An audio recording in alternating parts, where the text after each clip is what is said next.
Check it out, the new Death Ramp 2. Man, this thing just looks epic. And with an Xmaxx, you can't go wrong.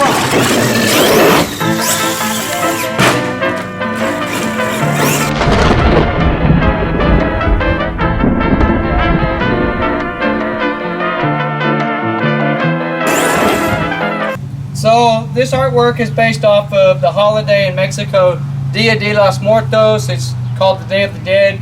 I thought it would be fitting since I live almost in Mexico, and this is the Death Ramp. So that's what we went for, kind of a Mexican vibe.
Man, this new Death Ramp is epic. I just love this artwork on it.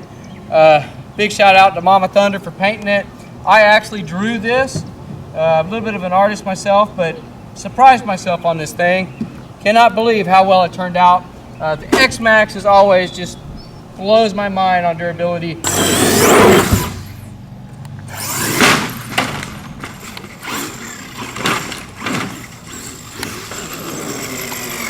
How does it survive all of that? Out of this whole bash, I have a slightly bent dog bone. That's it. These things are just so incredibly tough. I have a brand new XRT, by the way. Get ready for that. Mega Moon sends off the Death Ramp soon. And we're going to versus that up against my 30 Degree North Superman build. So, thank you so much for watching. As always, you know what to do. Peace out.